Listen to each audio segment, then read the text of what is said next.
Oh my gosh! Look at all the kids. And we're gonna start in with the Drifters.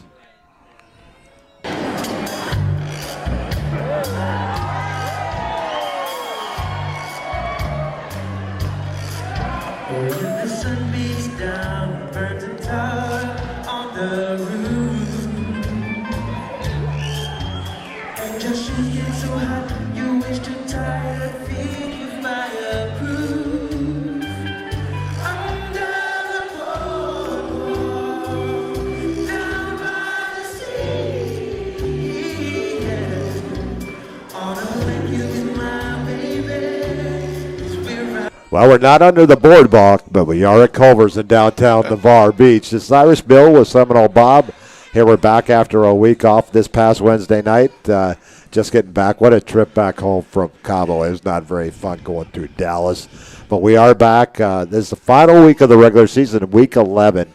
And Navarre Gulf Breeze, it's here. The Publix Beach Bowl Cup is here one more time. And we'll be broadcasting live from the roof this Friday night. I think the game is going to be televised as well, if I remember the schedule from earlier in the year. So, but you'll get to the same old routine. You log on to your computer on your TV, or log on to your computer. You got it hooked up to your TV, and watch us. Yeah, like that one gentleman had. He had his alma mater on one screen, and A good friend of mine, Mike Thomas Haas, he lives out in Arizona. He's a football coach, high school football coach out there. So he had his alma mater school, wherever that was, and then the Navarre game. So he had two screens watching two games. And this is before on a Friday night before he headed out to his game because they were out there on Mountain Time. That's right. So they were an hour behind us. And so he caught two games and then went and coached another. Pretty cool, huh? That's living the life. Most definitely want to thank our good friend Joe Settle. He always checks in and every Wednesday. He doesn't miss a show. And he probably even showed up last week when we weren't even here. That's how strong a follower that Joe is. He sure is. He's on the chain gang. Who does Niceville play this week, by the way? Niceville is off. They have played their 10 games. Okay, that's right. They went undefeated, but they have a setback due to a game that they had to forfeit against Fort Walton Beach. Right. But in my book, they're still unbeaten. Right. And they shouldn't move down in the rankings. Even right now, they're third in the region. So they would host in week one if things turn out the way that they are. Navarre is currently number 7. They would have to, if they stay at number 7, they would have to travel to Spruce Creek, which is over near Daytona. Just to give you a heads up, I will be heading out of town on Saturday morning. Unfortunately, my dad has gone ill, and so I am going up there on a one-way ticket, so I'm not really sure when I'll be back. So more than likely there will be no Wednesday show, and if we go when Navarre goes to the playoffs next Friday and they travel to Spruce Creek, unfortunately we will not be able to bring that game to you. But we'll hope for a second round, and then we'll be trying to get back on the air for that one as well. But just wanted to give you all a heads up. That's what's going on, so there's no surprises. Unfortunately, I got to travel out early Saturday morning to head to Kendallville, Indiana, where my family resides, and be by my dad's side. Yeah, my prayers are with you, Bill. Where do you fly into? I can either fly into Indianapolis, which is 2.5 hours away. Oof. I can fly into Fort Wayne, which is 45 minutes, or I can fly into South Bend, which is about an hour. So I'm flying into South Bend because of course you are, because that's where I can take Delta into Southwest. They had no flights till later in the evening going into Fort Wayne. So right. If I fly into South Bend, I'll get there at 11 o'clock in the morning, Saturday morning. So before kickoff of all the games, but I'll be there for a different reason. But Indy, I could have got there early, but that's a long haul. And no, I don't know anybody in Indy. I do, but not strong enough to have them to pick me up and take me all the way home to Kendallville. So call Coach Kelly. So Brenda's cousin Amy, who lives in Elkhart, which is just down the road from South Bend, she'll be there to pick me up at the airport and bring me into my hometown of Kendallville, Indiana. My dad grew up in Elkhart. Really? He sure did. Just down the road from the University of Notre Dame. Yes, and Elkhart is known for furniture making. Well, they not too far from there. you have Napanee, Indiana, which is a big Amish community, and some of the best eating you'll ever have is right there in Napanee and Middlebury, Indiana, up in that area. It's almost on the Michigan state line. In fact, it's just down from the Michigan state line in Sturgis, Michigan, and just down the road from Battle Creek, Michigan. You know where Kellogg's. Kellogg's. I took the tour of Kellogg's. See, you don't know what we're going to talk about on a Wednesday night. We took the tour. Things aren't too happy in the factories in Kellogg's. No, and but when I was a younger kid, we used to go to a resort up there called Steinke Resort, and we would go over to Battle Creek, and we took the tour through Kellogg's. We got the little spoons with Tony the Tiger on them, and Toucan Sam, and all those guys. I hope you hung on to them, man. Those things may be worth something now. Unfortunately, I do not have them anymore, but that was quite a treat for us as young kids to go through. But that's about an hour from where I grew up, and Elkhart, South Bend is about an hour from where I grew up as well. Well, I wish you Godspeed and everything turn out well, and I hope it's a false alarm. I hope so as well. My dad is getting up in years. He'll be 89 on the 17th of December. Oh wow! And so he's a good Christian man and has lived a good Christian life, and he's ready because whatever the next step is. Right. He's prepared. He's all right with the man upstairs, and that's all that matters. But I hope I just get home soon enough to be able to spend some time with him. So that's coming up for my weekend all next week. So I will be out of pocket next week, starting on Saturday. But I'll keep you all apprised of what's going on, and hopefully we'll have another Navarre broadcast before the end of the year. And if not, we'll do a wrap-up show from right here at Culver's when I get back. Super duper. But we got to recap that Crestview game last night. What an exciting game that was! Wow. And then we're gonna talk a little bit about the Gulf Breeze Navarre matchup coming up this Friday night, the Publix Beach Bowl Cup. Finally, at the end of the season, after a couple of years, 2-3 years. Yeah. So we're finally back there and where it should be at the end of the season. And the game within the game, both schools have a contest to raise collecting non-perishable foods for the different pantries in the area, and Navarre usually dominates that. But well, we usually dominate Gulf Breeze in football as well, but that may not be the case this year. It's going to be a great game. I One think. of the better teams that Gulf Breeze has had in a while. Yep. Kind of brings me shades back of the 2000, I believe, is the 2016 team that gave Navarre their only regular season loss in Week 9, and they stopped Michael Carter. His only game under 100 yards, and that one in 2016. Got to love what Michael's doing right now, don't you? We'll be able to see him on prime time, and we're not talking about Deion Sanders. Prime time. The Jets go to, speaking of Indianapolis. Struggling. At quarterback, Carson Wentz throws more passes to the defense than he does to his own teammates. Yeah, but you got to like the story in New York with this Mike White quarterback, too. Wow. Coming out of Did you see that coming? Yeah, I think he's a University of Memphis quarterback. Yes, I do remember him. I believe his dad was a coach there at Memphis as well, and either that or a family member that their family name is big. Yeah. I'm not sure if he's in a relation to the White that was the athletic director at Florida before, that's now up at Tennessee. Right. Yeah. That family and their, I can't remember his name. I think some Florida Gators wish that he would not be the head coach at Florida anymore.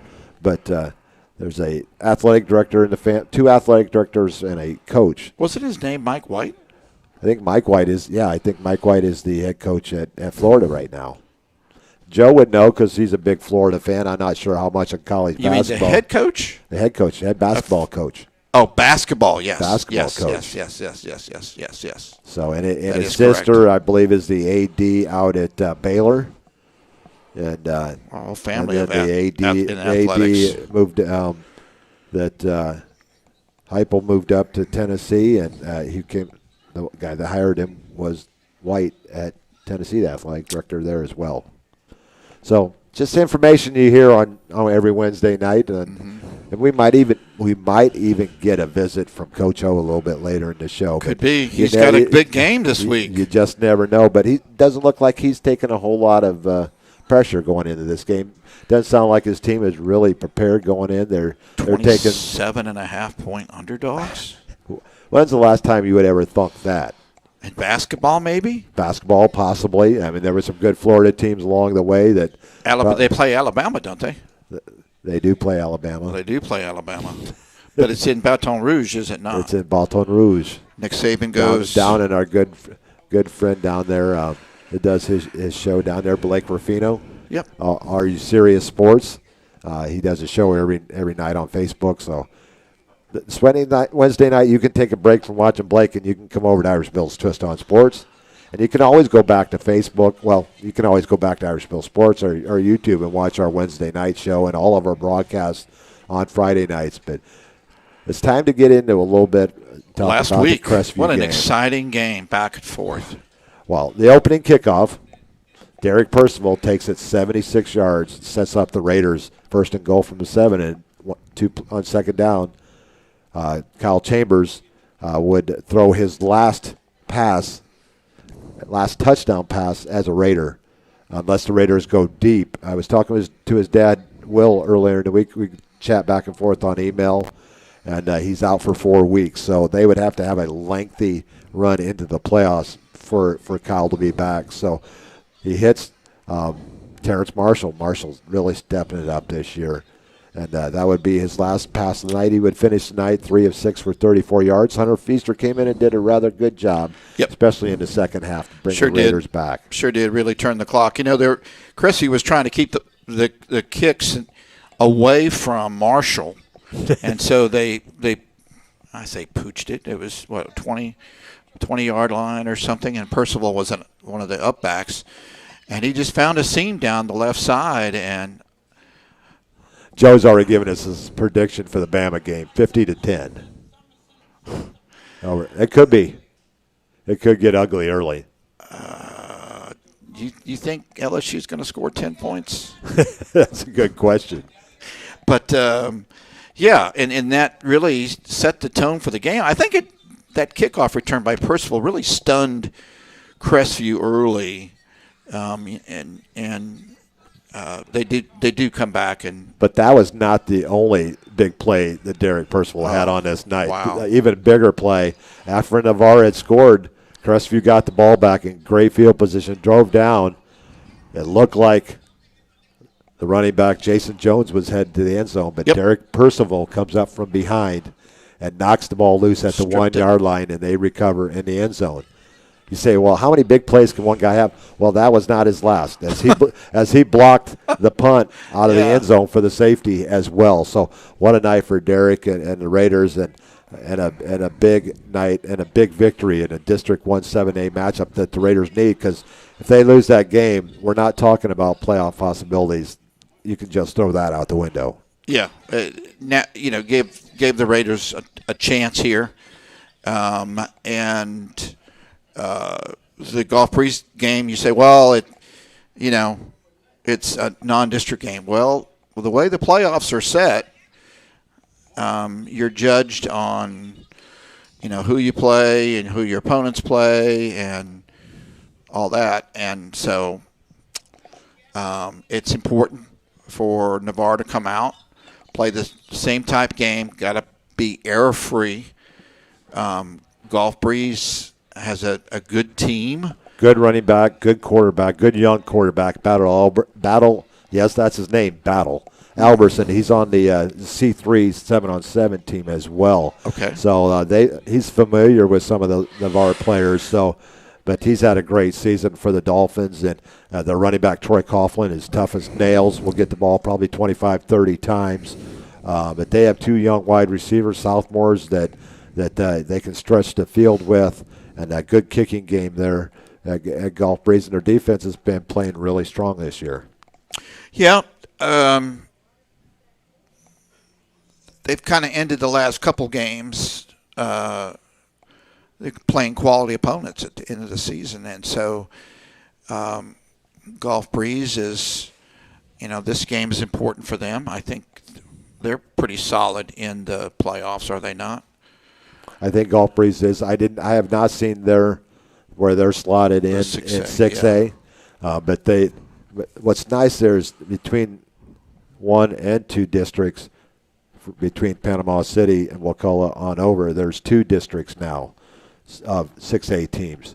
So fortunately for them, they will not have to travel very far in the first, I believe, in the first couple of rounds. Mm-hmm. So, but I'm pretty sure right now they're sitting pretty good because they're in the number 2 spot, right behind, I believe, Wakulla. Pine Forest That's in right. District 1. Yeah. Wakulla is leading District 2. Yeah. I believe they're down in 5A now. Yeah. So they're just a notch ahead of West Florida. West Florida, that's a scary team. Yeah, they lost in overtime to Wakulla. Oh, that's right. Yeah, sure did.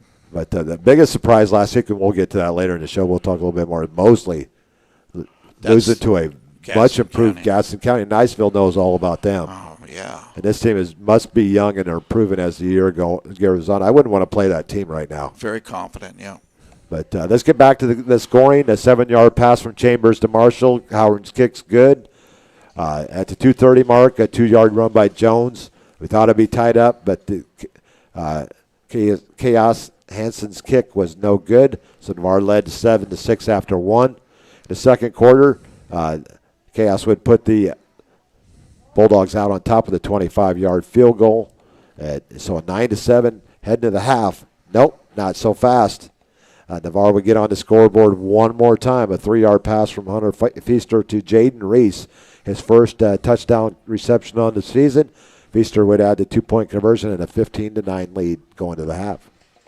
Yep, absolutely. And that was critical because Crestview was going to get the second half kickoff. And if Crestview had scored and then had the ball back, it could have been lights out. And speaking of opening drive in the second half, Crestview did score. This one a 4-yard run from Randy Thomas. Hansen's kick was good, and it was now 16-15. Crestview with the 1-point lead. That would be the last lead that they would have as they would get the ball back to start the fourth quarter, and the Raiders would block a punt, and it would be courtesy of Derek Percival out of the back of the end zone. The Raiders regained the lead 17-16. They would get the ball on the ensuing free kick, and they would drive the length of the field, and E.J. Love, the freshman running back from Navarre, would garner his first varsity touchdown and put the Raiders on top 23-16 as Howard's kick was no good. Crestview would come back at 3:11, a 4-yard run by Jerome Brazen. Very impressed with the Crestview quarterback. Yep. Hansen's kick was blocked, so that means the Raiders still led by 1. It was not a good night for the kickers on Friday night in the wind. The wind certainly didn't help. The wind was a factor. The weather was a factor. Just ask our video reception and the scoreboard and everything else. Some drop snaps because of the coolness, the dampness. The field played an issue Was with wet. slips. Yep. So with the Brazen scoring, that would give the ball back to the Raiders. And they drove down the field all on the ground, basically. Chris DeCorte, what a great second half that young man had. Our Ian Lockwood, player of the game. Yep. And our offensive player of the game was Jason Jones for Crestview. Our defensive player of the game, Devin Wright, 18 tackles. And Caballero had 18 tackles as well. I mean, the Raiders had, we'll get to the numbers here. I mean, they're kind of eye-popping. They had 5 guys in double digits on tackles on Friday night because Crestview ran the ball 56 times and ran off 72 plays. Wow. Yeah. So Navarre had just 54 plays in the game. So the Raiders will get the ball back. They're driving down. They get down to the 20. Crestview lets them score. Smart move. Almost was a very smart move. Yeah. The Raiders did add. Unfortunately they missed the extra point, so the lead was now 7 instead of 8. So all Crestview needed, they had 91 seconds and 80 yards to go, and they moved the ball meticulously down the field and got down to the Raider 23. The Raiders got away with a questionable no call on pass interference on, I believe it was first or second down. Yep. It got to third down, 6 seconds left, and Brazen rolls out to his right, evades the Raider pressure, throws the ball into the end zone. It skips off the turf. His guy comes up with it, but it skipped off the turf, and the Raiders hold on for a 29-22 win. Yep. Coach Hatton thought otherwise after the game. And got a penalty after the game was over. I saw the flag come flying. The official was not afraid to throw a penalty after the game as well, because Hatton, he had every right. It's a very intense game, and coaches get involved with their game, and they put a lot of effort in planning, especially a district game, and it was a tough loss for Crestview in that game. Yeah, I guess the problem I had on the play was there was no signal. I mean, the umpire had to come running in. Both the head linesman and the back judge gave no signal. They kept staring at one another. Signal complete or incomplete, one or the other. And, Joe is telling me Gulf Breeze is currently number 7 in the power rankings in 6A. And if it stays the same, they will play Mosley in the first round. So you'll have the two Dolphins knocking. They'll be going at it with a porpoise. Oh my God! I had to get that in there. And I'm telling you, Gulf Breeze is fully capable. Mosley's had some tough ball games, close ball games over the last couple of games. They sure have. Overtime and then two overtimes, I think, against Gadsden County. Yeah, and anyway, so I was very impressed with that Mosley team, and I'll give you more. Once I watched Gulf Breeze on Friday, I have not seen them play yet this year. I've only seen highlights of their team, so after that, I'll be able to have a little bit stronger of opinion of both teams at that time. Yep. So that was the offense. I mean, gosh, the Raiders with 267 yards offense, 130 passing, 137 rushing. And Crestview with 145 on the ground, 194 through the air, and 339 yards of offense, and just narrowly a loss to end their season at 6-4. Right now, they're sitting in the number 8 spot. So there would be 3 teams out of our district right now that would make the playoffs if it stopped today: Crestview, Navarre, and Niceville. Wow. So powerful. If you need to take the call, I can go over the statistics. We're going to go to we're getting ready for the end of our first segment. Okay. So we'll just I'll have you press that, my favorite letter. And this is Irish Bill's Twist on Sports. We're at Culver's here in downtown Navarre. He's Seminole Bob. I'm Irish Bill. And we'll be back after this commercial break and a word from our sponsors. Craig Culver of Culver's. Before farm to table, before field to fork, there was just good, wholesome food. Grown by America's farm families, prepared fresh at Culver's, and always served with a smile. We still cook every Butterburger to order using fresh 100% Midwest beef, and craft our frozen custard right in the restaurant using family farm fresh dairy. So thank you, farmers. Welcome to Delicious. Thinking about selling your property? Call Ursula Householder of Coldwell Banker Realty in Navarre now. The consultation is free, and Ursula uses the best tools the industry has to offer. Her years as a top producer, relocation specialist, and Florida military market specialist will help you get the desired result. If you are buying, Ursula's experience will help you make an informed decision to find the right home for you. And if you mention this advertisement, Ursula will donate $100 to the Navarre Raider Quarterback Club when the deal closes. To find out if you qualify for any of the military rewards, call or text 850-642-5711 or email ursula.householder@cbrealty.com or go to urhouseholderhomes.com. That's urhouseholderhomes.com. Go Raiders! University Lending Group, located in Harvest Village, is Navarre's local mortgage lender. If buying, selling, or building a dream home is in your future, you need to contact University Lending Group. Jennifer Gomes and Stacy Wright are the loan specialists who have the experience to take you step by step to make your buying, building, or selling experience smooth. See University at 752 Navarre Parkway, Suite 56, or call 850-396-0322. If you want to move better, feel better, and live better pain-free, Dr. Paul Britt at Integrative Chiropractic Solutions is the only certified sports chiropractor for Gulf Breeze and Navarre. He can address your sports injuries quickly and effectively, and after only 4 visits on average, with a 96% resolution rate. So give Integrative Chiropractic Solutions a call today at 850-916-9304 or book online at drpaulbritt.com. That's 850-916-9304 or online at drpaulbritt.com. They want to fix you swiftly to get you back in the game. A strong work ethic takes pride in a job well done. This is the kind of person you need. Express Employment Professionals can help because we understand what it takes to hire the right person.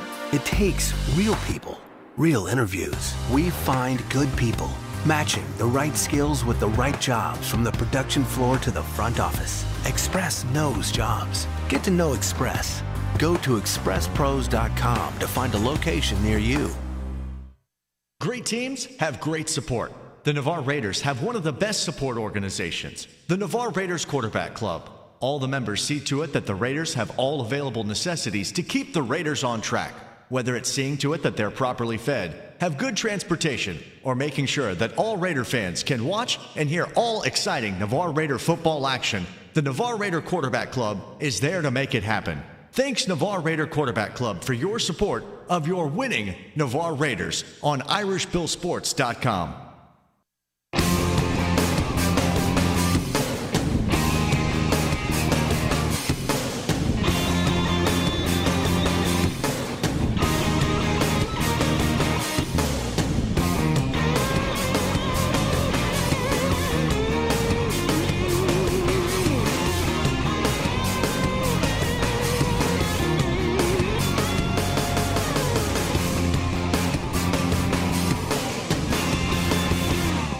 Welcome back to Irish Bill's Twist on Sports. We had a correction here. Joe said they would actually play Riverside.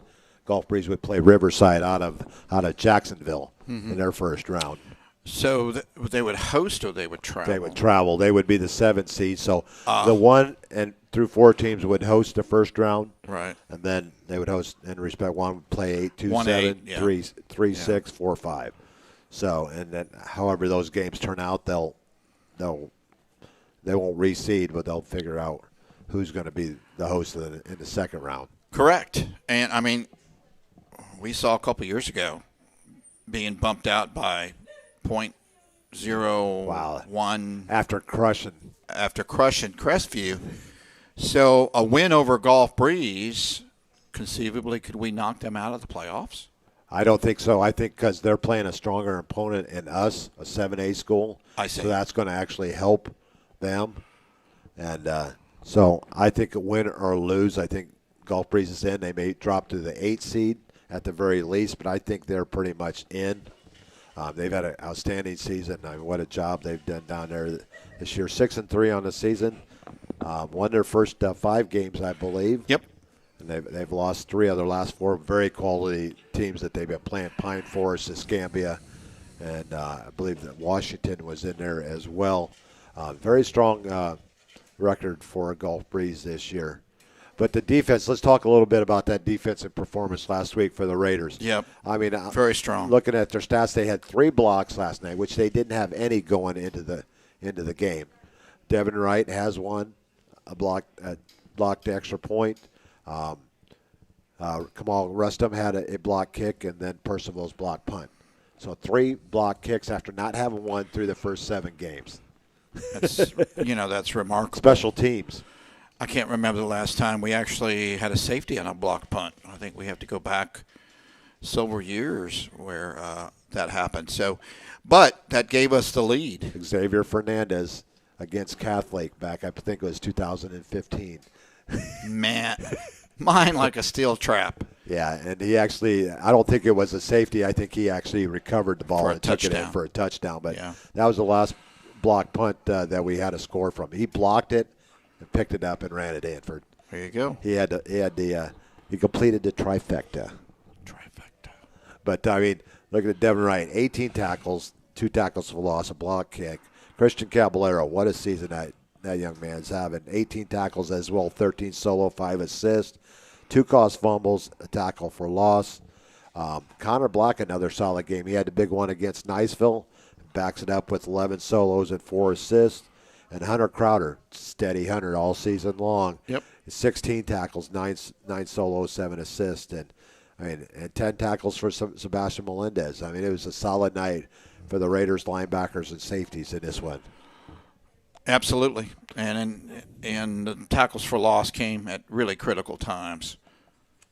Most definitely. And on the season, looking at these numbers, Christian has 79 solo tackles and 36 assisted tackles. So it's 115 tackles through 8 games for Christian Caballero, 105 for Devin Wright, 64 solo and 41 assists.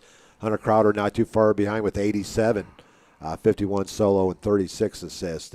And it's the Raiders' defense has just been their strong point all season long. Yeah, it sure has. When you return no starters on offense, something has to give. And when Devin first started playing with varsity, he was an offensive player. He was a tight end at one time, or H-back, and got some big plays. But a 4-year starter. He likes to started hit. Late in his end of his freshman year. He likes to hit. He likes to hit. He does. It's a little bit of the opposite of it, which Dante was not as big. Dante was about 5'8", 5'9", and 165 pounds, where Devin is like 6'1", 6'1 and a half, like 215, 220, 225, somewhere around that. And he likes to hit. He had some big pops. I could see him definitely play Division I football next year. I can too. And I would love to take somebody take a chance on him. Not saying anything wrong with D2 or D1 AA. Devin is destined to be a Division I football player. Well, he's got the frame opinion. that you can build on to whatever you want him. And talk about a smart kid. I think he's in the top 20 in his class, which is a very big class at Navarre High School. I think they're over 500 plus. Yeah. And he's over 4.5, 4.6 area. A little bit better than older brother Dante. And as I was interviewing Devin earlier in the year when I was over at his house, and he goes, yeah, he's one of those guys that everything comes easy to him as far as schoolwork. So where Dante has to work at it, Devin, it comes rather easy too. But two great young men there, and raced right by their dad, Damon, the coach at Navarre, just turned 50 this past Saturday. So happy birthday to Damon. Sure did. And Stacy. They have a younger daughter that's just an equally good athlete as well. So you're going to hear her name in the future as well, a track and soccer player. I think so too. And Jade, I think, is her name. Mm-hmm. And it's a great athletic family there. And but that's all the recap we're going to do. We're going to talk a little bit about the Gulf Breeze and Navarre game coming up. Gulf Breeze 6-3, Navarre 5-3. In the series, this will be the 23rd meeting between these two teams. The most of any teams the Raiders have played. They have the most victories. They're 14-8 in the series. A series that was dominated by Gulf Breeze early on, 7-1. So Navarre has won 13 of the last 14 games. The only game that they lost was that 2016 game, a 31-28 loss in that game, and they stopped Michael Carter to 85 yards rushing that night, and he was bottled up all night. But that was the last bad game that Michael had. Yeah, I'm sure Indianapolis would like to know a secret Thursday night, how to stop Michael. And they're going to have to learn to stop another Michael, too, Mike White. I mean, gosh, what a game he had last week in his first start, 405 yards passing. Again, with not very talented wide receivers. He threw a lot to the backs. Out of the backfield, Michael led the team with 9 receptions last week for 95 yards. Saw that. Yep. Back-to-back weeks, he's had a total of 17 receptions in the last 2 weeks. over 150 yards of total offense. And Michael, and they love him in New York City. You've reached it big when, Chris Berman's back doing halftime on Monday Night Football. The old rumbling, stumbling, he could go all the way. When Chris Berman did the highlight, it was a Michael Carter carry. And I'm going, you've reached big time when Chris Berman. I was listening to Dan Dockich out of Indianapolis this afternoon at lunchtime when I was eating my lunch, and they're talking. They had the Jets play-by-play guy on, the radio play-by-play guy. Yeah. First thing they start talking about Michael Carter. I was like, everywhere you turn on now, people are talking, and it doesn't surprise you or I. No. We saw this in Michael in high school, and what a special talent. Ever since he picked up a football, he has been special and a smart football guy. He knows the game inside and out. Coach's son, raised by a great mentor, his dad, Tony Carter, one of his assistant coaches at Navarre, and he's just, I love hearing on. You turn on I listen to Chicago, they're talking about Michael Carter. Right, and Michael Carter, the running back, they have another Michael Carter on the team. Michael Carter, the second or the third, a reserve defensive back. So, is that not where he drafted two Michael Carters in the same round, the fourth round last year? Hopefully they get the checks right. I don't think there's any confusion there. No, I think Michael Carter from Navarre is getting a little bit more in the pocket than Michael Carter the second is right now. Yeah, he's working on his next contract already. I know you got to finish your rookie year. Is he the best rookie in the NFL right now? He's leaning that way. I mean, offensively, anyways. Yeah. I mean, he's having a pretty solid season. I mean, you got Jamar Chase over there having a pretty solid year for the Bengals as well. Right. I mean, there's just some talented players, rookies in the league this year, and some of the quarterbacks that are out there right now. I mean, guys, they're just could talk about them all night long. But we're going to move on to on in our show. And we got the Gulf Breeze game coming up, 6-3 Gulf Breeze against 5-3 Raiders, it will be a great matchup at Bennett C. Russell Stadium this Friday night. We'll probably go on a little bit early, probably go on about 6:45. Give us a few more minutes to talk about the game, and it should be a great matchup between these two Santa Rosa County foes. Have they had senior night for the football players? I believe they have already. Okay, yeah. So, and it's going to be a packed house. It should be a packed house. Gulf Breeze travels very well, just a short trip down Highway 98. And it's important for both teams for, the next level, the next game. So we'll pull up there. I want to make sure that, see if that is senior night. Very important for both teams. Bring up the schedule here on irishbillsports.com. Good segue there, Bob. Oh, there you go. And it is senior night for the football players. They had senior for the band members last week. Right, and I think they had it for the cheerleaders and ROTC. So we may try and go on a little bit early. Maybe got no later than 6:45. That way we can catch a little bit of the pregame festivities. And so it'll be senior night as well as Public Speech Bowl Cup. And they lose this year as many as they did last year.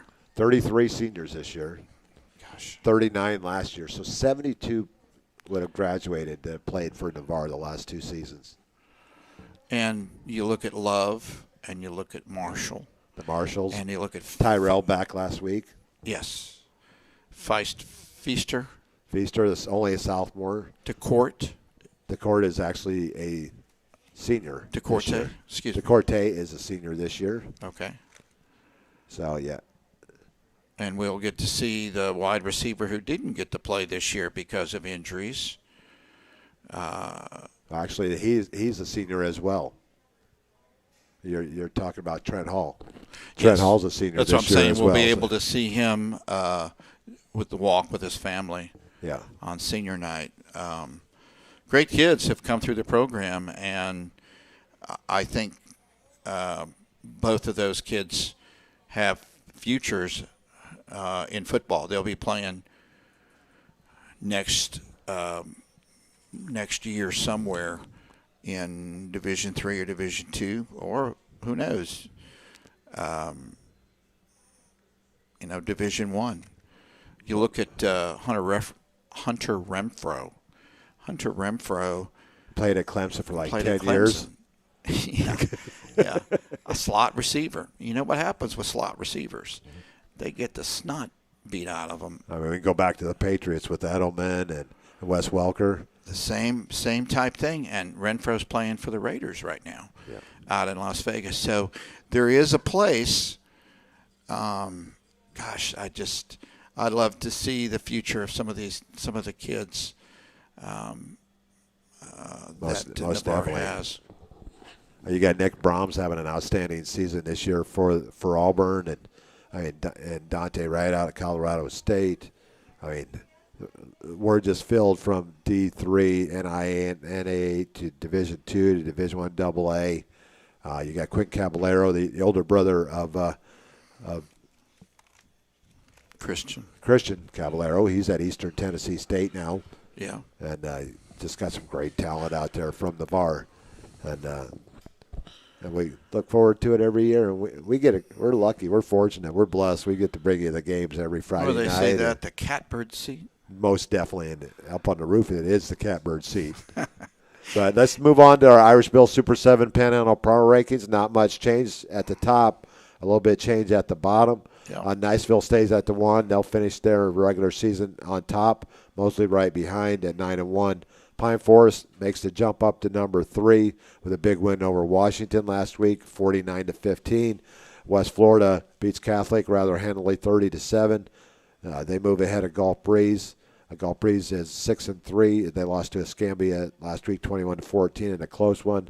Navarre moves back into the top 7 at number 6 as they beat Crestview, and Crestview drops one notch down to 7 in that loss to Navarre. That's the large schools. Now for the small schools, Walton stays at the top side, even though they had to go to overtime last week against Chipley, 21-20. South Walton stays in at number 2. They're 8-1 on the season. Port St. Joe at number 3. Bluntstown, that team is getting a little bit better each week. Coach Bo Johnson has those guys playing football. And they'll be playing for the SSAC championship game tomorrow night, and we'll talk about that one coming up when we do our picks. And at number 5, Baker is idle last week. Have played 7 games. They will play Vernon this week, so it should be a chance. Hopefully we'll see Caleb Wagner back, who's been out the last 3 weeks, recovering from an injury. Yes. And Liberty County is a strong year for them. They're 8-1. They beat Trenton last week, and Catholic lost to West Florida. They stay in at number 7. Now for our players of the week, we head up to Bratt, Florida, for our offensive player of the week. Jamarcus Jefferson contributed 296 yards on 26 carries and 4 TDs in a 39-35 win over Bay last Friday night. So you got a 1A school playing a 4A school there. That's a long haul from Bay. It sure is. From Panama City. Our defensive player, it was borderline between him and Devin. This is Devin by 1 tackle. Last week he had 19 tackles. I'm talking about Port St. Joe's DJ Oliver. He had 19 tackles, 4 solo, 15 assists, and rushed for 177 yards on 22 carries and 2 TDs, as well as having 3 receptions for 40 yards and a 21-20 win over Lafayette. And he was tired after the ball game, I bet. He probably drove the bus home. Yeah. And our special teams player, we go out to West Florida High, West Florida Tech, I should say. Jackson Clark was perfect on the night as he went 3 for 3 on extra points and 3 for 3 on field goals with a log of 40 and a 30-7 win over Catholic. So congratulations goes out to Jamarcus and DJ and Jackson. Yep. Our players of the week. You could go out and look at the rest of the names. Quarterback Kemper Hodges had another big night. His wide receiver Cade Roberts had a huge night.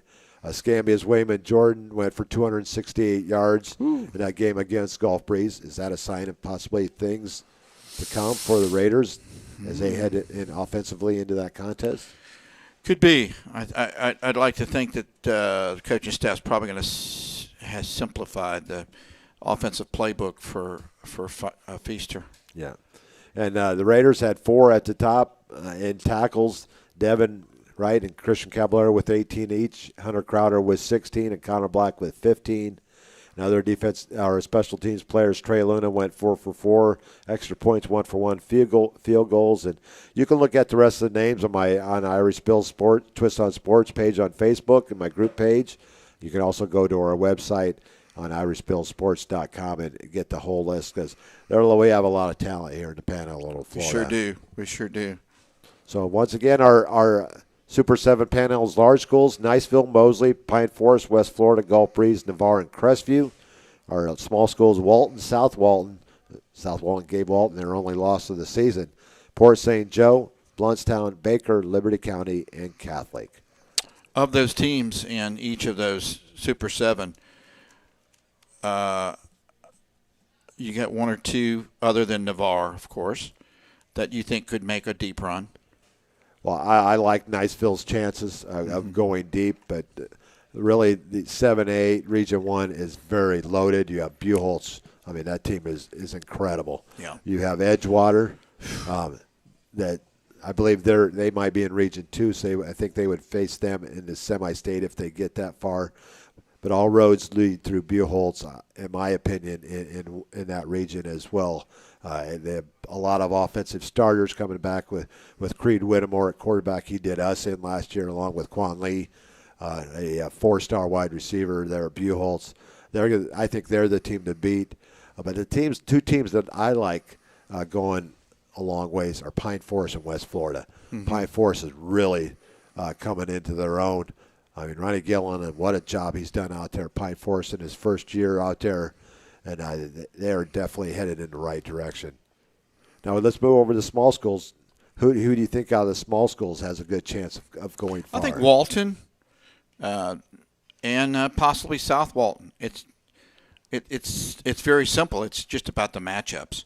And I think Bo has got them playing really well. I could see Blountstown going all the way. That team is scary. That team is really scary. And they're peaking at the right time. And they played a Hilliard team that was unbeaten. Yeah. And they beat them by 30. Yeah. And a higher ranked school. And a higher ranked school. Yeah. So, but another team I like is the Blountstown team. And the Liberty County has been playing solid all year as long. I think Blountstown was the only one to give them a loss on the season. And, I mean, there's just some great quality teams with the small schools. The only problem I see with South Walton is eventually, before they get to the region finals or in the region finals, they'll have to go up against Bulls. Yeah. Even though Bulls has lost the last 2 weeks. I noticed that. So. And an interesting name that we usually talk about year in and year out is Madison County. It's starting to peak at this time. They are. And it's a scary team. I mean, look at some of the teams. That region, the Region 2 standings there. I mean, there are 5 teams, 6-3 or better. Liberty County, Blountstown, Port St. Joe, Sneads, and Madison County. Those are 5 teams that are probably going to make the playoffs more than likely in Region 1. Right. And then in Region 2, I should say, in Class 1A. And you got a couple of teams, I think Chipley and Baker will probably end up coming out of the Region 1 standings. So, I mean, we got some great programs. And look over to Class 2A. I mean, Monroe, look at the season they're having. Yep. They went into played pace rather well for a 2A school. And Walton up there in 3A. They're going to have to go through Trinity Catholic and Florida High. Trinity Catholic, a strong program over the years. South Walton, they're in there with Bowles and Baldwin. At 5A, you got Wakulla and West Florida will come out of there. And 6A, you may have 3 teams come out of there in the District 2, Mosley, Lincoln, and maybe Rickards as well. In 1A, in 1 district, 6A, you're going to probably get Gulf Breeze and Pine Forest out of there. And we could have 3 teams out of District 1 and 7A with Niceville, Navarre, and Crestview. So strong year for the Panhandle in football once again this year. Great athletes. A lot of offense this year. Most definitely. Yeah. And it's time to get to our picks. You ready? Yep, let's do it. Well, last week we all did pretty solid. I went 20-6 last week. Do you have the pen? The eye. Hands are quicker than the eye. I was going to say I cut myself and you can use the blood, but No. So last week I went 20-6. Joe and Bob went 19-7. Just a game behind me. So on the season, I am at 76.3%. Joe is at 75%. His was easy because he's at 100 games, so I was able to easily figure that one out. I didn't have to use a calculator on that one. Mm-hmm. And Bobby, you're 5 games back, 175 and 61. yeah. So you're going to have to go out on a limb this week. Step up my game. Definitely going to have to step up. We're going to start with a couple of Thursday night games. Trinity Christian and Lincoln. That should be a great contest over in Tallahassee tomorrow night. Joe's taking Lincoln. And I got to see what Trinity Christian is on the season. They are They actually dropped down. They're 6-3 on the season. But they still have that strong schedule. Lincoln playing really well right now here at the end of the season. I don't know what the spread is in this game. I'm going to go with Trinity Christian on the road over Lincoln. I'm going to go with Lincoln. So you're going to side with Joe on that one. Mm-hmm. I'm going to take Trinity Christian on the road. Next, we got Mariana heading over to North Bay Haven. I think Mariana will win this one rather easily. So does Joe. Yep, make it 3. Gulf Breeze at Navarre. We're all going with Navarre here, correct? Absolutely. It's greater to be a Raider. That's right. Catholic at Raiders always beat Gulf Breeze in the can collection too. They do. Both schools do a can collection over the holidays, and I know my daughter had a box full. Oh, they had Spirit Week this week, and they've had pep rallies the last couple of weeks.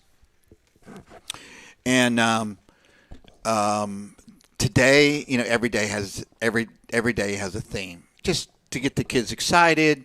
Today was Dress Up Like Your Dad Day. I saw that today. Some of the pictures were pretty cool.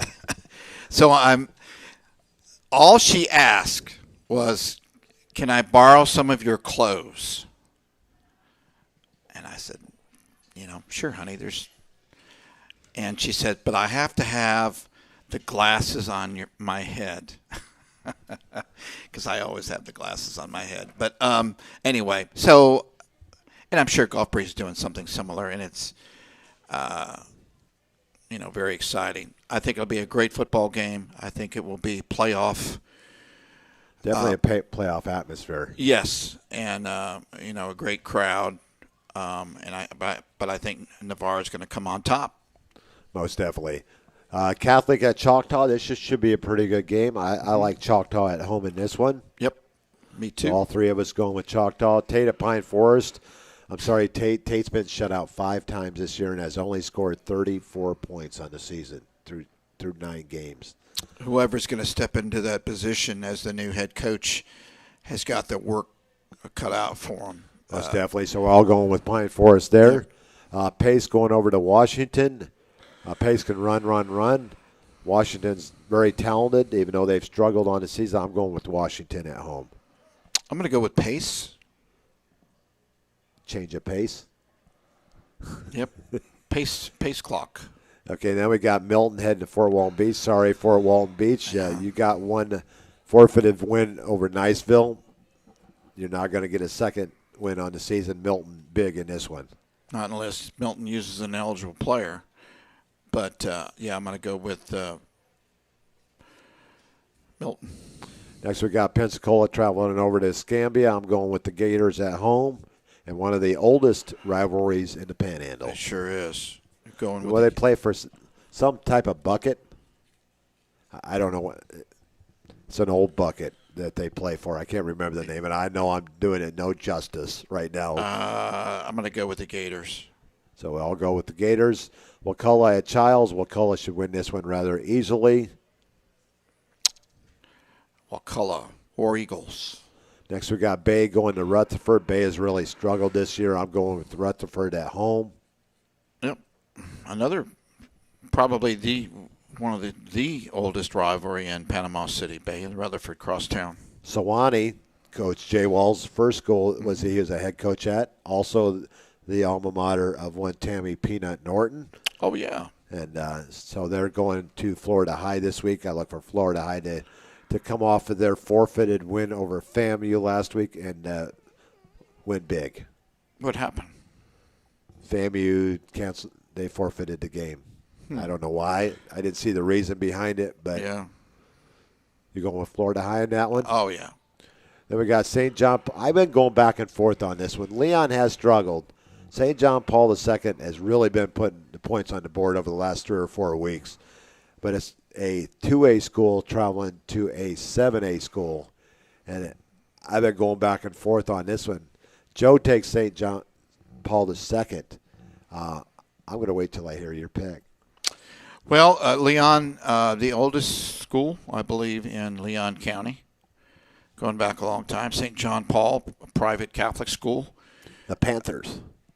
Yeah, I Not a can't name figure that that you out. would figure. The Lions and the Panthers, a bunch of be a cat fight. That's a good one. So you have one of the oldest schools in Leon County versus, an up and coming school. Who have not really played well in the past. This year they have. I'm going to go with the Catholics in this one. Okay. Surprise. Bob going with St. I am going to go with Leon and punter/kicker/backup quarterback Jack Brooks will have the deciding field goal in this game in a close one. He could kick it. That he can. Brady's been trying to get a hold of him to have him come one-on-one, so I think I say very talented.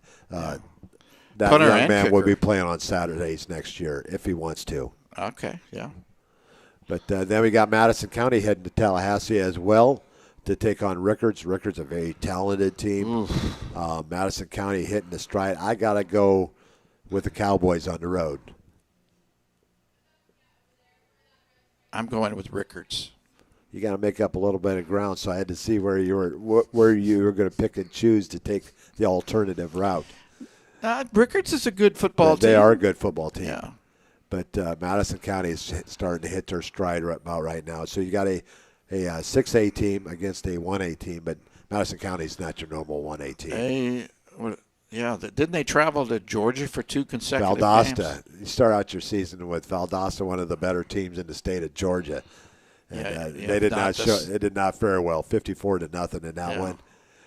But let's move on to our next game. Arnold, the Marlins have really struggled this year heading to Northview, and it seems like Northview is hitting stride at the right time. Going with Northview, another Bay County team making the long drive. That is a long haul from Panama City to Brat. Well, it's 86 miles from Navarre to Brat. I went over there with Brady a few years ago to watch a game up there, and it's a haul from Navarre. So I couldn't imagine from Panama City. I know they'll take I-10 a little bit quicker than we will, but that's a haul for Arnold. Next, we got Lighthouse PCA going to South Walton. I think it's going to be a long night for Lighthouse in this one. South Walton rolling on all cylinders right now. Yep, going to go with South Walton. The Stingrays are Lighthouse PCA. North Florida Christian heading to FAMU. If they play that game, I think it should be all NFC in that one. And FAMU's less than stellar season winless. They're winless. Not unwinless, but unwinless would be, it means they went undefeated. So I'm going to choose North Florida Christian, and if they win by forfeit, that should count as a win. It correct? will. It will. Okay. Rocky Bayou taking on another a team that is unblemished as well, as they've not won a game either, St. Francis. So I'm going to Rocky Bayou, fresh off their second victory over Osceola Christian last week. Going to go with Rocky Bayou. And Chiefland heading to Bluntstown. This should be a pretty solid game. This is the SAC North championship game between Chiefland and Bluntstown. And Chiefland comes into this as ranked number 6, Bluntstown at number 7. So a great matchup over in Bluntstown this weekend. Bluntstown. Going to go with Coach Bo. Got to ride with Coach Bo. I love me some Coach Bo. Vernon and Baker. Vernon struggled all season after they lost K'Wan Powell to South Florida last year. And Baker will get healthy in this one. Yep. And next we got a big game between Dixie County and Port St. Joe. Port St. Joe ranked at number 5. Dixie County had a big win last week. And I've been struggling with this one. I like Dixie County in this one, especially at home. But it's hard to go against those Tiger Sharks. I'm going with Port St. Joe. So just to make it interesting, I'm going to go with Dixie County in the upset, the home team. Oh, so this will go to Joe. Hard to call it an upset when the team is ahead of you in the rankings, but Port St. Joe is just reloaded every year. They get out the running backs. They've got a quarterback this year who can throw the ball. Amundsen's had a great year over there, Cole Amundsen, and a great running game over there, and a great passing game this year as well. They're very balanced. Very balanced. You can't just try to shut down the run when your quarterback can sling it. Jay got a win last week that we didn't see coming over, I'm trying to remember who they played. They played a team from Alabama, J.U. Blackshear. And they shut them out 24-0. Wow. So they got their first and only win this season because they will not beat Chipley on the road. No. And that's kind of a haul, too, from Jay. So you got over from Jay in Santa Rosa County over to Washington County. Yep. Only 2 teams in Washington County, Vernon and Chipley. Yep. So next we had Sneads. Sneads, I've been hard to read all year long with them. They're going to Liberty County, so I don't need to read too much because I'm taking Liberty County at home. Liberty County very strong. Cottondale heading over to Brantford. I don't know much about Brantford. Cottondale has struggled all year, so I'm going to go with the home team in this one.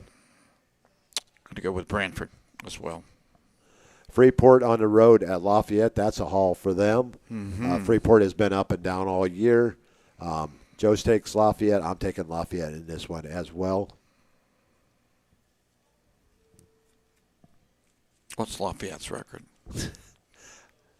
I would have to look that up Okay. because they're not currently ranked. I'm going to go with Lafayette. Okay. Graceville at Weewahitchka.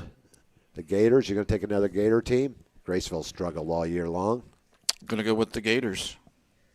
That seems to be a popular choice this week. We got another Gator team playing this week as well, and I think you'll probably end up taking them because I think they're playing South Carolina. So Hilliard, after the blowout loss to Blountstown, travels to Holmes County. That's a haul. I'm going to go with Hilliard on the road. I'm going to go with Holmes County, giving them their second loss of the year. You need to make up some games. So probably not a bad choice there.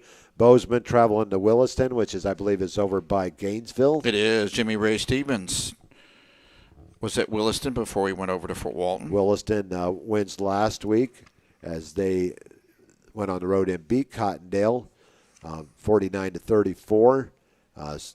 They've struggled a little bit this year. Bozeman, trying to look at their record. Bozeman on the season 5-4, heading to Williston. I'm going to go with the Bucks on the road. I'm going to go with the Bucks on the road. And Zarephath Academy at Monroe. I like Monroe in this one big. Yep. So there you go. The only way to find out is, well, we may or may not have a show next Wednesday night. So when our next show, we'll have to tell you how we did. And the teams that are off are waiting. Would you rather play in the last game or would you rather have a bye? Niceville has a bye. Walton, West Florida, Mosley, Godby, Gadsden County, all strong teams. Yep, get in there a week off. Would you rather? Well, let's look to see which one of those are going to be our playoff teams. Well, we know West Florida, Walton, Niceville, and Mosley will be playoff teams. Gadsden County only with 2 wins, Godby with only 3 wins, so their seasons are more than likely done. Mm-hmm. So the last 4, Mosley, Niceville, Walton, and West Florida with off weeks getting ready for the playoffs. I don't know. I think I'd like to control my destiny, but in this situation, if you've already locked up the playoffs, you get to rest you get to rest some of your troops. So what's been nice this week as we move over to college, we transition into college football. 3 MAC games last night. They're starting their MAC attack schedule now. So, so Tuesday, Wednesday, Thursday, Friday, Saturday, we get college football. And Monday Night Football. And Monday Night Football. So and Sunday Night Football. And I mean, guys, so basically we get football every day of the week. We do. We do. Gotta love the MAC conference. And they had teams join this week as well. Yeah. There's a couple of new teams that are going to be joining the MAC. But we got a Thursday night game tomorrow night. And we're heading over to Louisiana, over to the Bayou Country, and where the Raging Cajuns will be hosting at Georgia State. Mm-hmm.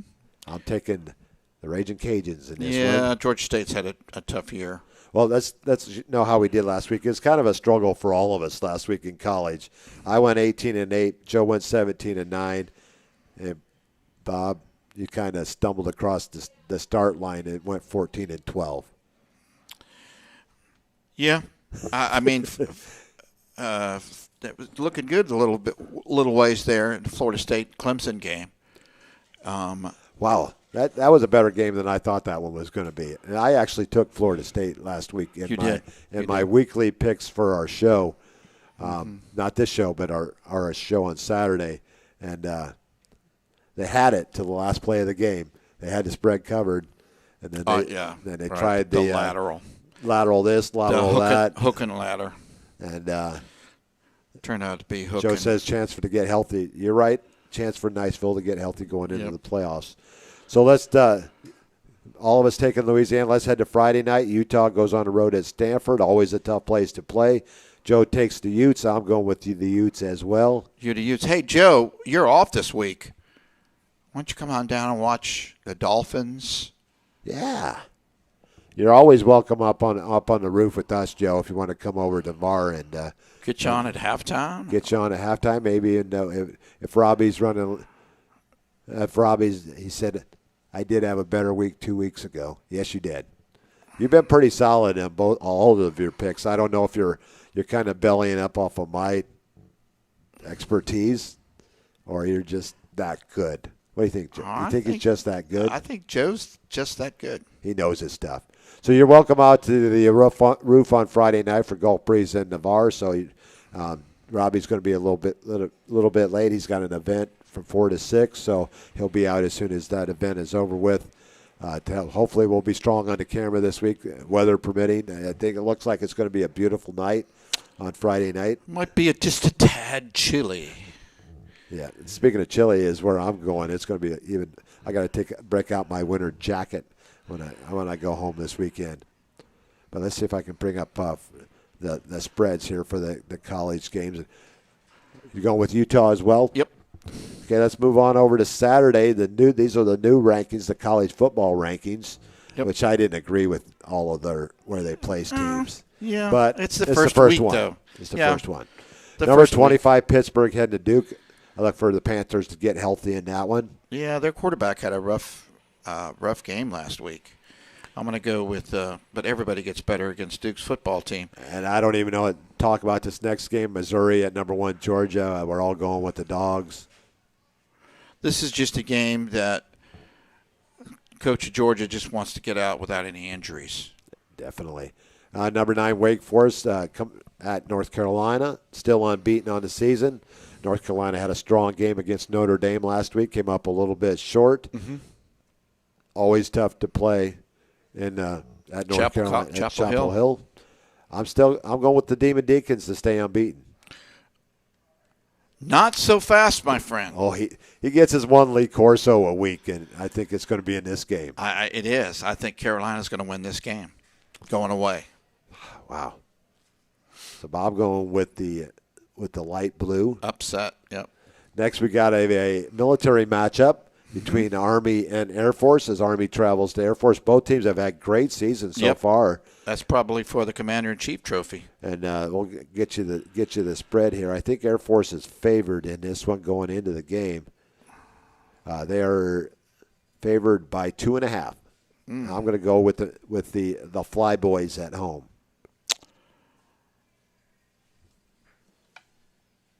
Going with Air Force. Going with Air Force, so it's a The clean Falcons. sweep for the Falcons there. Falcons. Illinois heads to number 20, Minnesota, starting to play really well. Yep. Golden Gophers, I'm going to go with them at home. Minnesota's had some bad losses, though, this year. But I think they're definitely better than the Illini. Then we got number 5, Ohio State, going to Nebraska. Nebraska's been playing well, but not enough to beat Ohio State in this one. Oh, they lost to Purdue. They lost to Minnesota. Definitely going with Buckeye Mike's team.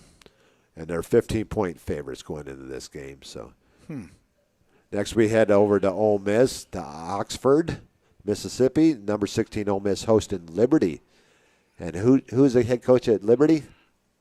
Hugh Freeze, the former head coach at Ole Miss. Oh, yeah. So we got a kind of a welcoming. Will it be a welcoming home party for Hugh Freeze, or I'm sure we're going to see a few signs in the stands welcoming him back to Oxford. I liked. I watched part of the Ole Miss game. I liked Ole Miss, and I liked how they played last week. I'm going to pick Ole Miss in this one. Well, and Liberty's not a shabby team. 10-point favorite going into the game. I go with Ole Miss as well. Georgia Tech against a Miami of Florida team that we don't know which one's going to show up, but they got a new quarterback in there, Van Dyke. He had a heck of a game last week. And I'm going to go with Miami in Miami Gardens in this one. Gosh, I'll go with the Hurricanes. See what Georgia Tech, I believe that's a 1 o'clock kickoff in that About one. the time the folks in Miami Gardens are just getting out of bed. That's a good point. Good point there. I would have been heading up to Birmingham this Saturday to watch Miles take on Tuskegee in their rivalry game, but unfortunately I will not be able to make it.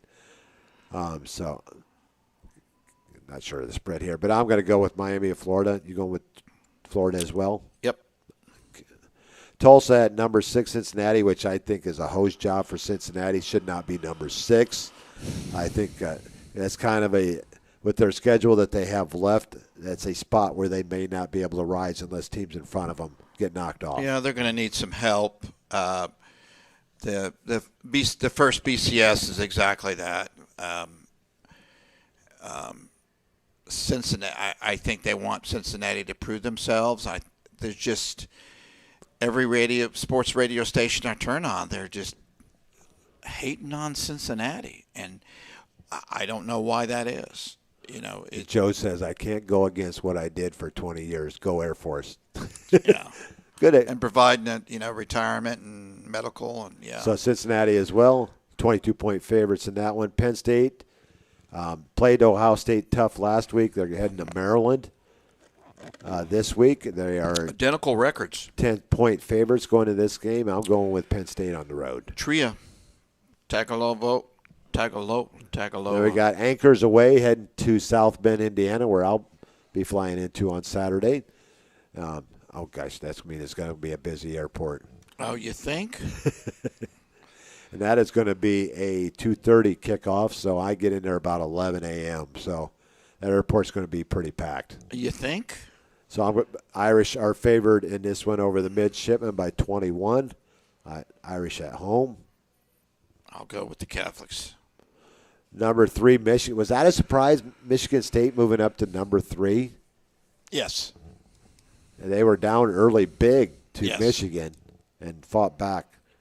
And they're going into this game against Purdue, a very scary place to play at Ross-Ade Stadium in West Lafayette, Indiana. Lafayette. It's the brand. The NCAA wants big-name teams in the playoffs.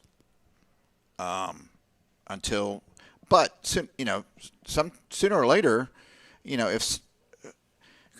here's the deal. Cincinnati picks up the leftovers that Ohio State and Michigan don't get, okay? And many of them are 2- and 3-star players that perhaps can be coached up to 4-star. There was just a lot of hate for Cincinnati. It would not surprise me if Purdue wins this game. I just can't pull the trigger on it. I'm going to go with Sparty. Mel Tucker led Michigan State's Spartans. But it is definitely a trap Rumored game. to be the possible next head coach at LSU. No. Possibly. You think so? But what the transition for Mel Tucker there, though, is 41 transfer players on their team this year. 41. For Michigan State? Yeah. Yeah. That's why they got the big turnaround rather Yeah. quickly. Number 21, Wisconsin going to Rutgers. I like Wisconsin in this one. They're starting to play some good ball, especially on the defensive side of the ball. Joe takes Wisconsin as well. I think it's going to be a closer game than people think. I know the producer was very happy with last week's results. With the Even though I Wisconsin. picked Iowa, she was not Yeah, very happy with right, me. Yeah, I did. I'll go with Wisconsin on this one.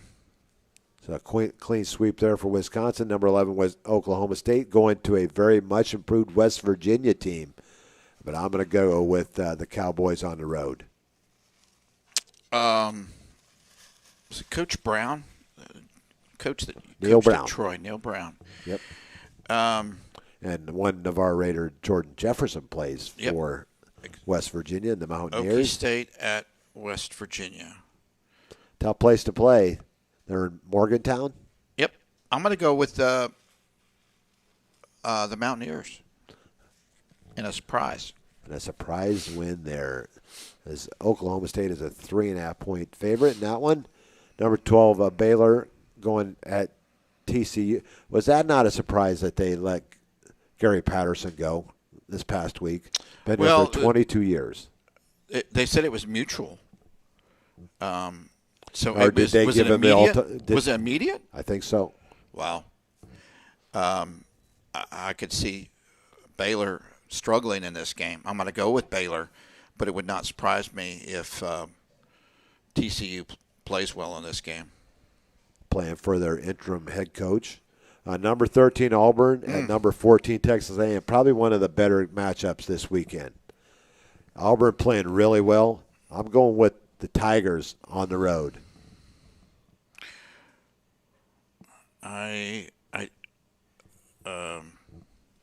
Bo Nix has really picked up his game over the last 3 or 4 weeks. He's really becoming a field general. I'm going to go with Texas A&M.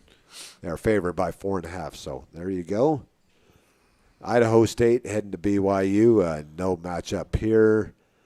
BYU should win that one. There is no line on that one as well, because I think that's not I good think news. Idaho State is a Division I AA school, and Yes, BYU, this is a budget game for Idaho State. BYU put up 66 last week, and in their 66-49 victory last week. Basketball score. Yeah, and I believe that was over Army. Yes. There was 77 points in the second half in that one. Next, we got North Carolina State, number 19, playing against the much more aligned Florida State Seminoles at home, a place where they have not played very well this year. They haven't. You know, And NC State kind of gives Florida State a fist no matter where they play them. Oh, man. Yeah, they could play them on the moon, and they'd play them tough. I'm going to go with the Seminoles. I think it's going to be a struggle. I know quarterback Travis was banged up in the game. They've got to get the running game going. And they played well at times.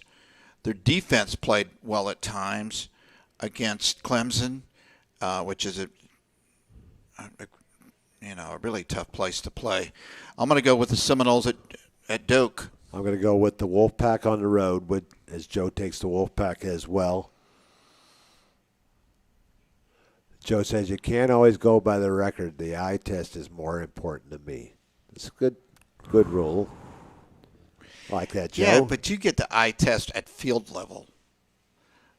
Can you imagine being a chain gang at Niceville? He goes, I think they got the best 4 teams right. I think they do have the best 4 teams in the first poll as well. Yeah. Just not in that order.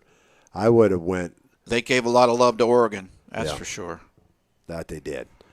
Well, let's move on to Arkansas, where Mississippi State, who's playing much better right now, goes into Arkansas, a team that was playing well early on, kind of dropped off in the last few weeks. I don't know if I don't think they're playing at Memorial Stadium. I think they're playing at their home field in this one. I'm going to go with the Bulldogs on the road. I'm going to go with the Bulldogs. Sorry, Joe.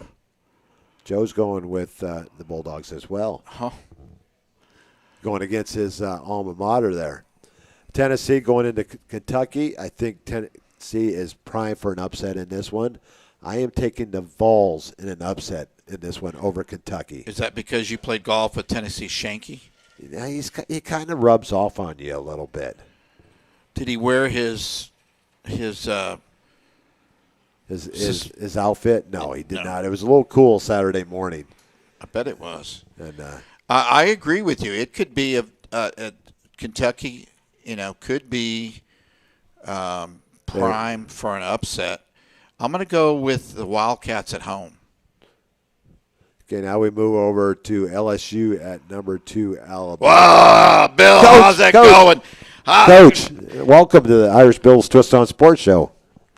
Well, Bill, it's always a pleasure to be with you here, and I'm sipping on my.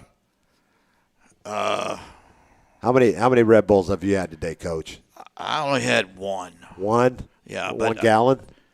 I drank it out of a garbage can. That does not surprise me, Coach. So going into this Alabama game, how have you prepared differently for going up against the Tide? How have I prepared differently? Well, I changed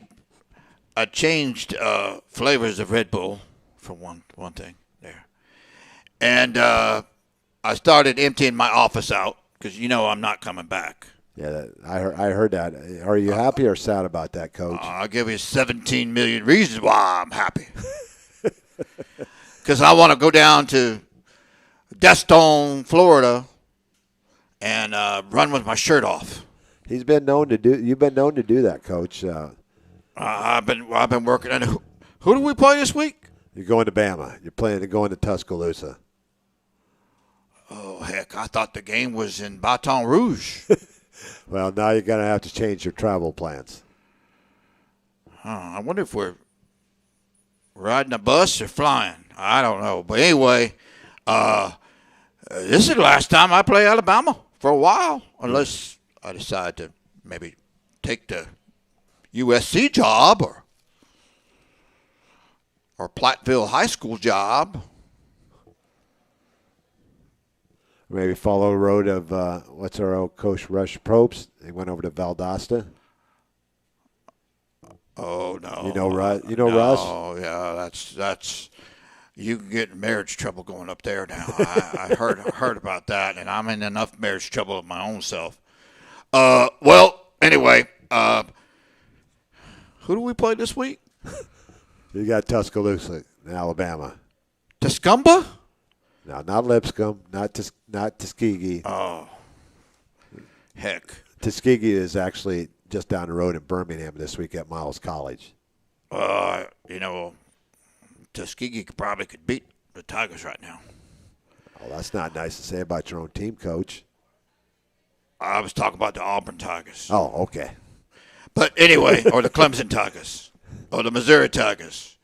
But anyway, Bill, my prayers are with your daddy. Appreciate that, Coach. I'm surprised do you listen to my show all the time? I do. I ain't got nothing else to do. They won't let me in the offensive meetings because we played so dang bad. Okay, well, I appreciate you always coming on every Wednesday night and even showing up on Friday nights once in a while. Well, I'll see you next Wednesday. Wait a minute. Are you going to be around Wednesday? We'll see. We'll let everybody know how that's going to turn out after I go home. I pray everything good for you. And, hey, you know what? I know what'll help your daddy. Red Bull? Yeah. I've got a franchise. I've got a whole garage full of Red Bull. I'm sure you do, Coach. And, I won't be able to get them on the plane, though, so I'll just have to get them when I get up there. All right. Well, listen. You take care. And who we play again? Well, this is Coach. It's Alabama and Tuscaloosa. Oh, heck. I can't cuss on the air. The FCC don't like me, or the SEC, we are in SEC a don't like we are me, in a and podcast though. L- So LSU rules, don't like rules me. are a little bit different in podcasts, but I LSU still would don't like rather you me not either. cuss. Okay. The FBI don't like me, and all those other letter schools. So you're But- going with Alabama? Or are you going to go give the mic? Oh, back? no, You're going to give the no. mic back to Bob. Well, I got to keep friendly with Coach Saban because I might need to be one of his assistants. Okay.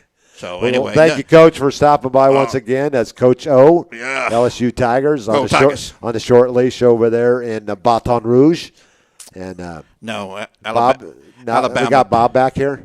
Yes, Hey, Alabama. I'm taking Alabama. So is Joe, and I think you're Yeah. taking Alabama as well. As right now, I think they're favored by 27.5 points going into this game. It is 28.5 now. Next, we move over to Northwestern as we head back into the Big Illinois 10. State in the Big Ten country. And Iowa, number 22, has really struggled the last couple of weeks. Yeah, they've and fallen. they're going to Northwestern. But Northwestern has had a bad season, and Iowa's 12-point favorites going into this game. This year, next year, this time, Mr. Firestone from Niceville will be playing for Northwestern. That is correct. Playing for good old Coach Fitzgerald up there. If he's there, Yep. I'm gonna pick the Hawkeyes. Hawkeyes get back on the winning ways. Boise State going out to Fresno State. My upset pick of the week last against San Diego State. And That was a good one.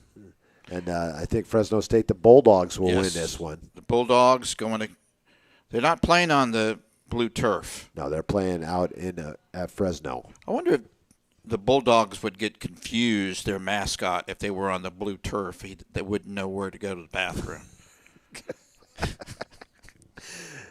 You taking the Bulldogs in I this am. one? Clean sweep for the Bulldogs. Yeah. Let's move down to Ann Arbor, or up to Ann Arbor. Number 7, Michigan hosting the team that has totally confused me all year long, and that's Indiana. Had a lot of players coming back, had some great transfers come in, but it's just not transitioned to wins on the field. I'm going with Michigan at home. Hopefully they don't have a letdown. I'm going to go with Go Blue. Then we got Florida heading to South Kakalaka, over to South Carolina, over in Columbia. Also gem of the home ocean. of Benedict College. That's right. Yeah. And Allen University. Really? Yep. 2 Division II schools that are now into SIAC. They might have a better chance of beating Florida than South Carolina will. I'm going with Florida. And you're going with the Gators again? I A am. clean sweep for the Gators for you Yes. this week. Yep. Number 4, Oregon, heading to Washington. Washington has been up and down this year. And speaking of Washington, I got to say congratulations to one Nolcor, who graduated from his technical training today, and he's heading back to the Panhandle. All right. He'll be in the Navy Reserves for the next 3 years. Okay. Until his daughter gets out of high school, then he plans on going active duty. So Way to congratulations and thank you for your service, Nolcor. Oh, absolutely. A great guy. I'm going to go with Oregon. They're Yes. going to the bullseye's on them. Indeed. And then we're going to head out to our 50th state, Hawaii, as they host number 24 San Diego State. The Aztecs traveling out to Hawaii. Going off the mainland for a game, and I look for San Diego State to win this one. San Diego. Okay, so there's your picks. Hopefully we do better this week than we did last week. That was kind of ugly last week for all 3 of us. If we had not added Georgia and Florida, I'd have been struggling at 500. Yeah, but Georgia, wow, they won big in that one. What's the game of the week this week in college before we segue? Wow. A&M? I think A&M and Auburn has to be my number 1 game coming into the weekend. Yeah.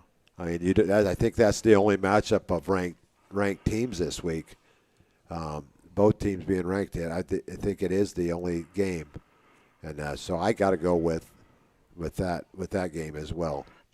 Tennessee, Kentucky, I think would be entertaining. I think the Oklahoma State West Virginia game is going to be a good one. Shootout. Baylor at TCU could be a good one as well. Mm-hmm. Mississippi State and Arkansas, 2 teams that are kind of evenly matched in that one. But I would probably have to go with the Auburn and Texas A&M game. Yep. Jimbo. Yep. So let's I mean, not much action. A lot of teams. Oliver, where are we? We're going to skip over this segment, but we want to say congratulations to Michael Carter. What a year he's having so far. Absolutely. You can go out on my webpage and see all the individuals. Those names listed are still playing college football. We have over 20 of them out there between NIA, D3, D2, D1 AA, and D1. And now we got Michael into the NFL. So you're going to find a Raider on Friday night, a Raider on Saturday, and a Raider on Sunday night, and tomorrow night, Thursday. You get a Raider tomorrow night. You get to watch Michael play tomorrow night as they travel to Indianapolis. So go out and look at the list on IrishBillSports.com. There's a icon that says Navarre Raiders, where are they now? And I will show you where all these individuals are playing at the next level. And, just one little throw-in.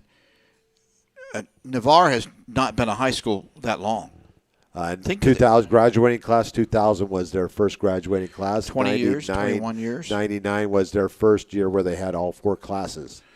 As you and I have spent most of that time here in the area, think about all the athletes, male and female, that have gone through Navarre and gone up to the next level. And what a great job Scott Murphy, the athletic director, and all the coaches there have done getting these athletes to the next level. Well, this is kind of an ironic story here. As we're heading out to Cabo last Sunday, or a week ago Sunday. Was it? No, my days are kind of run together here. But the lady that was pushing our wheelchair, her name used to be Hughes. And she goes, well, my husband was the first athletic director at Navarre. And I go, Kenny Hughes? Oh, and my she gosh. was like, yeah, that was my ex-husband. So he was the first athletic director and head football coach. He only coached 1 year, right? The 98 season. They went 4-5 that year, so they got 4 wins in their inaugural season with only a junior class. So it was kind of ironic that I ran into her, and she was pushing Brenda Kay, the producer, into a wheelchair, and we got talking Navarre and Navarre football, and her ex-husband was the first coach at Navarre. Small world. Well, speaking of the D2 football, we're going to move over to the Gulf South Conference. What a conference that is. Valdosta State continues their winning ways as they took out West Georgia in a close one last week, 36-34. West Florida right behind them at 7-1. That's going to set up a great final matchup in the Gulf South Conference schedule that coming up in a couple of weeks between West Florida and Valdosta State. Last year, Valdosta State beat West Florida in the regular season, but West Florida came back and beat Valdosta when it mattered in the playoffs and went on to their national championship in 2019, I should say. West Georgia falls to 7-2. They're 5-2 in the conference. West Florida on the season 7-1 and 4-1. They beat Mississippi College last week 63-28. Delta State edges Shorter, and Shorter was up 13-0 at the half against Delta State, and loses on a missed extra point in the first half. Delta State come back and win 14-13. That would have been Shorter's first conference victory in over 6 years, and so they could fall short 14-13. West Alabama takes out North Greenville 31-14. West Florida ends the season strong with strong teams. They go to Livingston, Alabama this week to take on West Alabama, and then they finish up at district and the regular season I think they're at home against Valdosta State this year. So that should be a great matchup in a couple of weeks over there at Blue Wahoo Stadium. We might have to go over and watch We might have to do that. So it'd be a great matchup. Might even be a sellout over there with that game. We can see former Navarre Raider Elijah Melendez for Valdosta. How about that? And the Blazers. Yes. So our matchups this week, Erskine College goes to Shorter, possible win for Shorter, win number 3 this week. West Florida goes to West Alabama. North Greenville heads to Valdosta to take on Valdosta State. And Mississippi College heads up in a out-of-conference matchup up to Ohio to take on Central State. North Greenville better not, or Valdosta better not be looking ahead to West Florida. So I'm sure they won't. I'm sure they'll be ready to play in that one. Speaking of the SIAC Conference, games last week, Miles College goes on the road and knocks off Edward Waters 16-19. Our good friend of the show, Jackson Spradlin, the kicker for Miles College, had a 48-yard field goal last week in that game. Allen took out Columbus State 32-25. Lane College over Central State 16-14. Benedict over Clark Atlanta 24-21. Savannah State over Fort Valley State 24-6. Albany State over Morehouse to stay unbeaten in conference. An 8-1 overall over Morehouse 14-10. Kentucky State takes out Tuskegee 42-35. This weekend, a big rivalry game. Tuskegee travels to Birmingham to take on Miles College. Morehouse at Clark Atlanta. In that one, I believe that matchup there with Tuskegee, whoever wins that game, might possibly go to the playoffs and host Albany State in the championship game. Lane College goes to Benedict. That's actually across city limits to Columbia. Both teams, I believe. No, Lane is in Tennessee over in Jackson. Right. So they got a haul to South Carolina. Yes. And Central State, is that Kentucky State?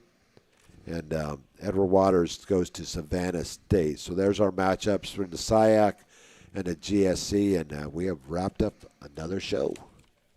We have. Time has flown by when you're amongst friends. Most definitely. And we want to thank Randy and Honey Smith for allowing us to come in every Wednesday night, and all of our other sponsors. We thank you because we couldn't do this without them. And, Joe, I'm not going to say what you typed in there on because you and Tim King try to get me to say that every week, and I'm not going to say it. I can't read that. I don't have my glasses. What's it say? Tide roll tide. If you say it backwards, does it count? But you know what? Last week, Tim comes on and says, if you say it, the video will come back on. And you know what? Shortly after you said it, our video came back on with 4 minutes. So I think maybe Tim was the problem with our video last week. That was some of the most bizarre. It was like the scoreboard. Maybe they were plugged in together or something. But I have no idea. But hopefully we won't have any of those issues this Friday night at home against Gulf Breeze. Yes. But it's been a rather tough day for me today, but I got through the show, and I appreciate all you guys out there that wishing the prayers for my father, and safe travels I will take with me this Saturday as I travel north to Indiana. And will your family even recognize you? I hope so. Oh, so you can get there. I'm down about 57.5 pounds now. Good gravy. And I got another about 23 to go, and before I reach my goal. And I signed up for another 10 weeks with the Metabolic Research Center over in Shalimar, and I want to thank them for being with me on the journey. And they thanked me back. I thanked them, and they thanked me right back for selecting them. You've lost almost like a 4-year-old. 57 pounds. It's a lot of weight, and I feeling a lot better, and I thank them for being with me on my journey. And we got 10 more weeks to go in the program, so around January, hopefully mid-January, the new year, I won't have to make any resolutions because I will have reached mine in January. So I want to thank them once again. This has been Irish Bill's Twist on Sports. Yeah. That's Seminole Bob. He's the older, good-looking guy. I'm the younger, good-looking guy. And excuse me. Let me pull this knife out of my back. I want to thank you all for checking in every Wednesday night and our broadcast on Friday night. And we're going to go ahead and sign off from Culver's here in downtown Navarre until Friday night as the Raiders host the Dolphins. From 17 miles down Highway 98, they will travel to take on your Navarre Raiders on IrishBillSports.com. Until Friday night, may the wind ever be at your back. This is Irish Bill signing off. Good night, Navarre, and God bless.